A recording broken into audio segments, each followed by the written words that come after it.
السلام عليكم، ان شاء الله اخواتي تكونوا بخير. راح نقدم لكم طريقه تاع السفنج القبائلي. هنا يقولوا له ثيملالين وكاين يقولوا له تيمفوخين. اولا عندنا 10 بيضات. كيما راكم تشاهدوا غسلتهم ودوكا راني ندير فيهم نوجد فيهم. انا نعطيكم 10 بيضات وانتم ديروا كل وحده واش تحب دير، 5 6 دبروا لسانكم. عندنا 10 بيضات، قرصه ملح، طلعوهم مليح، اخدموهم واحد 10 دقائق ولا حتى يولي لكم كي لاموس. دوكا ديروا لهم 4 مغارف تاع فرينه، 4 مغارف تاع ماكله معمرين فرينه كما راكم تشاهدوا، وديروا لهم باكي تاع خميره الحلويات. شتو كيفاه الخليط تاعنا هاو موسو. زيدوا خدموها مليح، يعني هنا ما تخدموش 10 دقائق، خدموا واحد 4 5 دقائق. زيدوا لها، شوفوا هنا القارص، قسم رشه تاع قارص باش تبيض لنا الخليط. هنا ها كيفاه يجينا الخليط. ها هنا بعد ما درنا واحد نص كاس تاع زيت يحمى، ومن بعد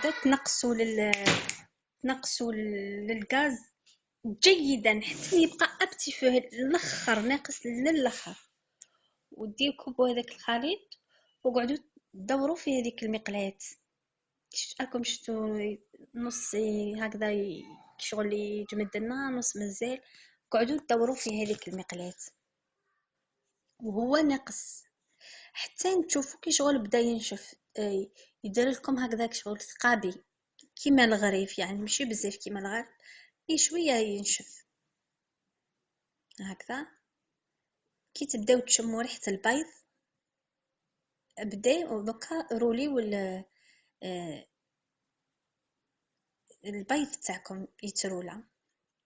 احنا هذه نديروها هنا في بجيه، يديروها للمرأة النافسة، يعني هذا هو البيض تاع السفنج اللي يديروه للنافسة هكذا. نهديه لك حبيبتي عبد الجليل، ونقول لك مبروك ما زاد عندك، مبروك عبد الحميد، ان شاء الله نجي للصيف وندير لك وحده. هكذا روليوها.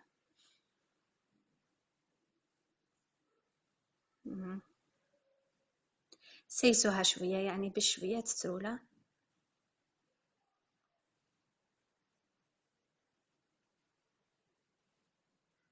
هكذا.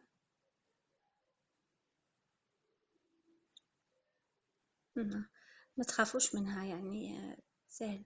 نتوما كي تبداو يعني يبداو بوحده صغيره، 5 بيضات، وديروا مقلاة شوي صغيره باش تجيكم سهله العمليه. هكذا قعدوا تدوروا فيها.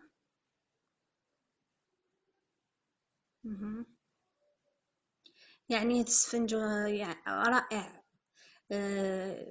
بنين وسهل هكذا. انا دورناه بسكوي غولي تاع القبايل.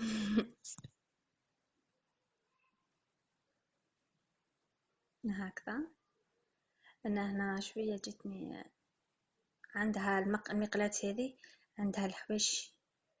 هنا نزلت شويه النار باش حمروا هذاك الغولي تاعكم بيان هكذا، باش المنظر تاعو يجي باهي في التقديم.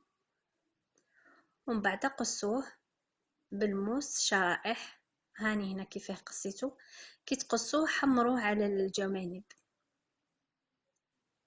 كوم دابيتود، راحت لي لا فيديو. هكذا حمروه على الجوانب، وديروا طبسي فيه